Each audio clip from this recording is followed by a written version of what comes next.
Malawi Today. Zura bwino ndi nthawi yankhani mwatsatanetsatane ndipo muli ndine Matilda Majawa koma poyamba nayi mitu yake. Bungwe la WHO lapereka katundu wa ndalama zokwana 280 million kwacha ku ntchito yolimbana ndi nthenda ya mpox.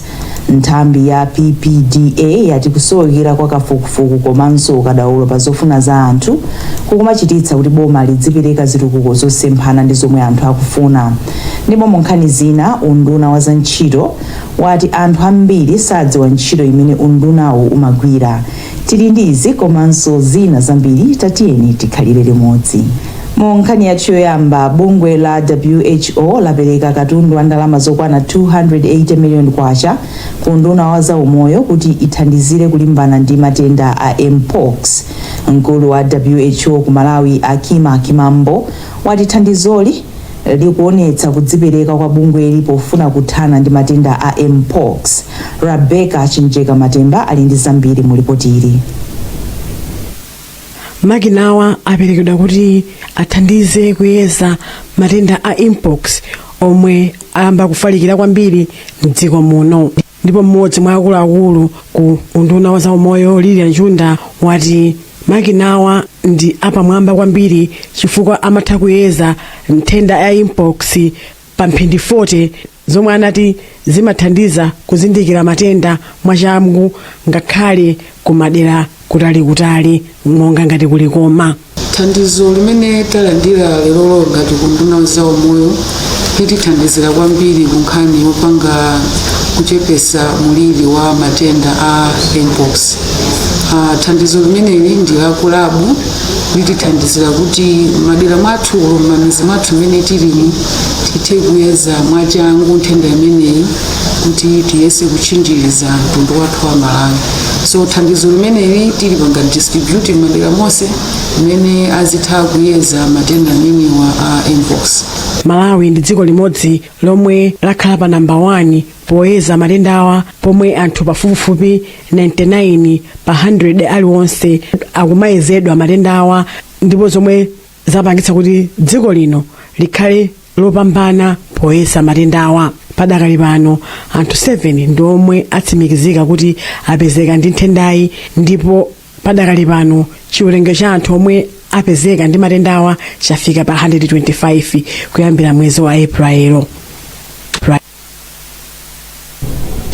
Pakadali pano chiwerengero cha anthu omwe apezeka ndi nthenda ya mpox chafika 125 kutsatira anthu asanu ndi awiri atsopano omwe apezeka ndi nthendayi.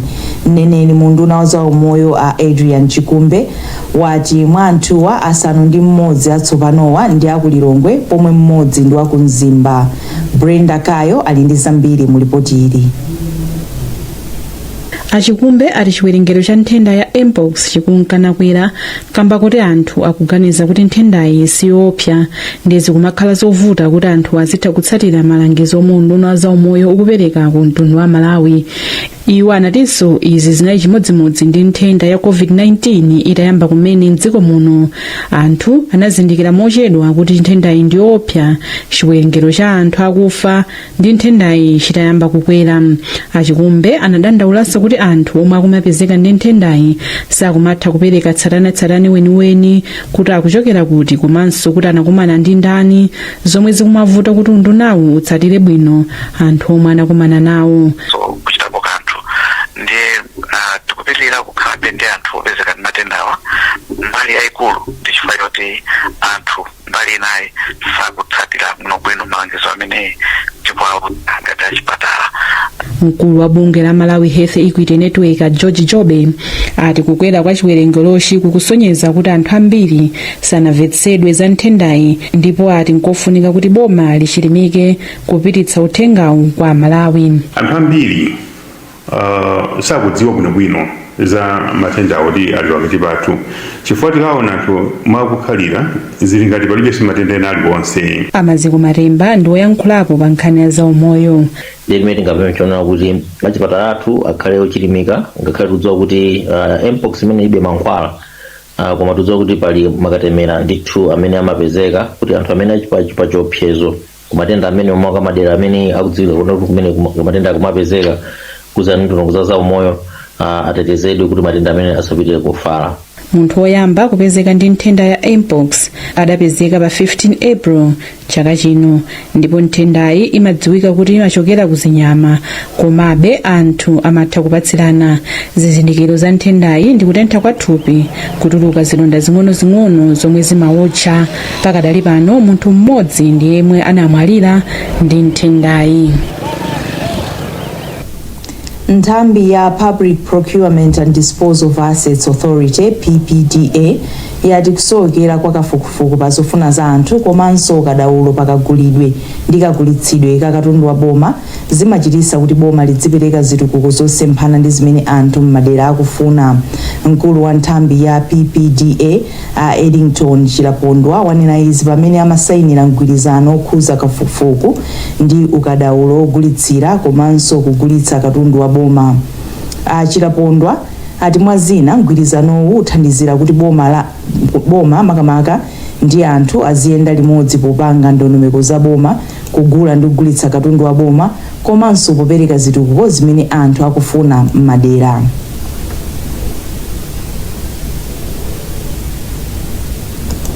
Mu nkhani zina, unduna wa za ntchito wati ndi wokhumudwa kuti anthu ena amaona ngati undunawo umangothandiza anthu apa ntchito za makampani ndi mabungwe akuluakulu kusiya ogwira ntchito makamaka m'manyumba komanso mabizinesi ang'onoang'ono.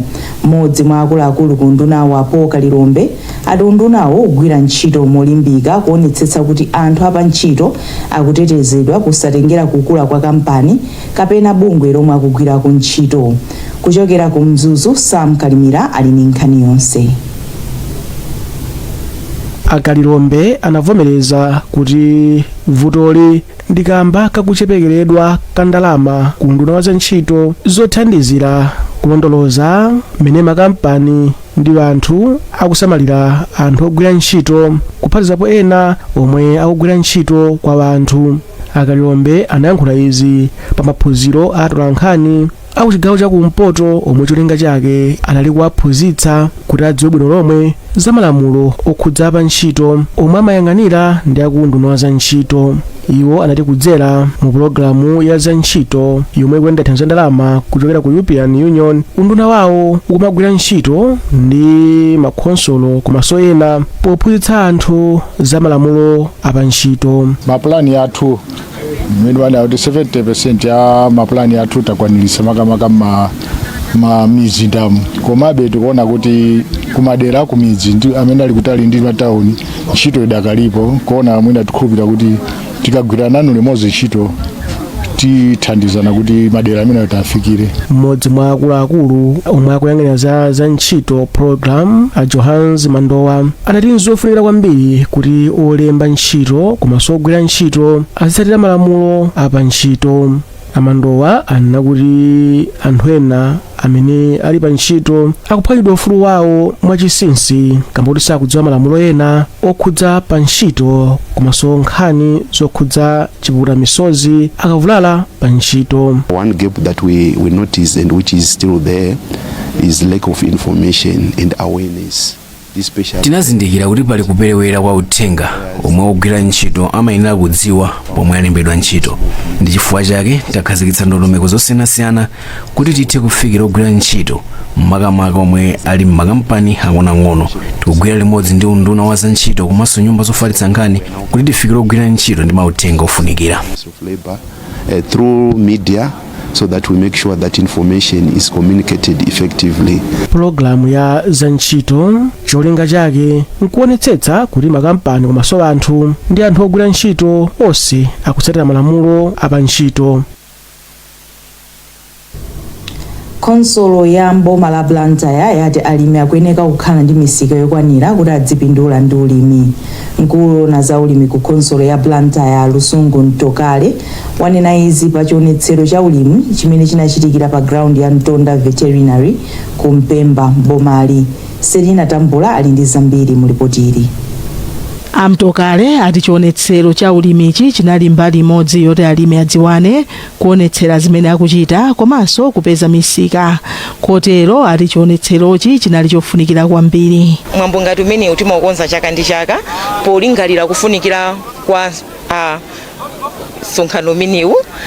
Choyambirira ngati alimi athu amakhala kuti akolola mbewu zosiyanasiyana komanso ali ndi ziweto amafuna msika, ndiye mwambo ngati umenewu umathandizira kunena kuti alimi athu athe kuonesa zinthu zomwe ali nazo kuti athe kupeza misika. Timayitana anthu osiyanasiyana pa mwambo umenewu, ena amatha kubwera ndi kuzaona kuti atha kupeza malonda kuchokera kwa alimi athuwa. Mmodzi mwa alimi amene akuchokera mmodzi wa Kabango mdera la TA Somba ndipo anafika pa chionetserocho ndi a Felix Mphepo amene ati zotsatira za kusintha kwa nyengo zikuwakhudza kwambiri ngati alimi.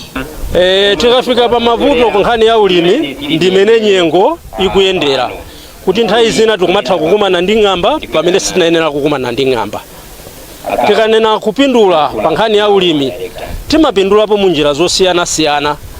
Gawo loyambirira ndilonena kuti timapezapo phindu la chuma, gawo la chiwiri timapezapo phindu kuchokera ku manyowa, kuchokera ku ziweto zimene timatani timasunga. Ndipo ati Somba amene anali mlendo olemekezeka pa mwambowu ati Amalawi adzigula katundu amene alimi akupanga ngati mbali imodzi yowalimbikitsa. Iwo ati ndokhutira ndi zimene alimi aonetsera. Zimene ndaona pano ndi zinthu zabwino kwambiri ndipo zikundipatsa chithunzithunzi choti ulimi kuyenda bwino, chifukwa ngati kuli mabungwe akumatha kubwera ndi kumatha kuthandizira anthu pena mwaulere kuti anthu akhale ndi zawo athe kumadzitumikira wokha, chifukwa munthu ukaphunzitsidwatu kulima nkuphunzitsidwa kakonzedwe ka mbewu ndi kuti chuma chimenecho choti wina sadza kuberanso. Mwazina alimi komanso makampani anaonetsera zimene akulima mbewu komanso mankhwala ndi kaphikidwe kazokudya zopatsa thanzi. Nthambi yogulitsa zipangizo za ulimi ya SFFRFM yati ikulingalira zoyika fetereza wanano pa mndandanda wa zipangizo zotsika mtengo. Mmodzi wa akuluakulu ku SFFRFM Ali Chiwoko ndiwo amayankhula izi pomwe akuluakulu a kampani ya AgriVenture yomwe ikubweretsa fetereza wanano kuno ku Malawi anali ndi chionetsero kwa alimi ku Mpemba Extension Planning kwa Amfumu Achadza ku Lilongwe. Zambiri mulipoti la Mese Matonga. Achukwanadi pomwe ntchito ya zipangizo zotsika mtengo ikuyamba alingalira zoyika fetereza wanano kamba kuti ali ndi phindu ku nthaka. Ndipo pa nkhani ya zipangizo za ulimi wa chaka chino achukwanadi boma likadagulabe fetereza ndipo pakadali pano ali naye ochuluka m'malo osungira. Pakali pano kuti nayamba kale kugula fertilizer wa pokonzekera programu ya kugulitsa fertilizer ochipa kwa alimi and nano urea tizakhala nayenso available kuti mulimi amene angakonde athanso kumatenga nano urea kuphatikiza ndi fertilizer wina wa granular amene timagulitsa. Ndipo mawu ake mmodzi wa akuluakulu ochokera ku kampani yomwe ikubweretsa nano mdziko muno Bhupender Singh anati nano ndotsika zomwe zingachulukitse phindu kwa alimi. Mmodzi mwa alimi omwe apindula ndi nano Anumeri Samuel anati agwiritsa ntchito nano mu ulimi wa chaka chino. Kuthekera kuti pali kusiyana kwa fetereza watsopano yopopera kulipo 2 yochipa kuyerekeza half liter imene yogulidwa ndi 85,000 imene yelekeza thumba loti ukagule fetereza wa ulea pa mtengo wa 150,000. Tuthokoza smallholder kubwera ndithu dzatidziwitsa kuti tikhalozindikira za makono wa ulimi wathu mmene tingamati kupangira dera. Nano ndi fetereza wa gulu la urea yemwe amagwiritsidwa ntchito ku mbewu kuti zibereke ndipo pakadali pano akugulitsidwa pa mtengo wa 85,000 kwacha. Bungwe la New Apostolic Church Relief Organization LACRO lakazikitsa ntchito yomanga mdadada wa kalasi komanso chipatala cha ana osadutsa zaka zisanu pofuna kupititsa patsogolo ntchito za maphunziro komanso umoyo. Chitukukochi chomwe ndi cha ndalama zokwana 350 million kwacha chakhazikitsidwa kwa mkanda m'boma la Mchinji. Zambiri mulipoti la Clever Mwale lomwe akuwerenga ndi Brenda Kayo. mtsogoleri wa bungwe la New Apostolic Church Relief Organization m'maiko a Zambia, Malawi komanso Zimbabwe, Mtumwi Kabuba Soko anati chitukukochi ndi chizindikiro cha chiyembekezo cha chikhulupiriro cha Khristu m'madera osiyanasiyana. Iwo anati izi zikuonetsa zotsatira za chikondi ndi kudzipereka komwe Akhristu ali nako pofuna kugwira ntchito ndi m'madera. Simba za uzimu zokha ayi komanso tiona pa makhalidwe a munthu kodi tingathandize bwanji kuti munthu apezekeko ndi tunthu twakuti tuzimthandizako mu moyo wake komanso kuti akhale ndi umoyo wabwino monga chipatala chomwe tikumanga ichi komanso sukulu amene tikumanga ija kuti vana vakaphunzira nawonso sogolo uko akakhale asogoleri. Ndipo mfumu Nkathama inayamika bungwe la NACRO ponena kuti chitukukochi chiteteza miyoyo ya anthu a mdera lake.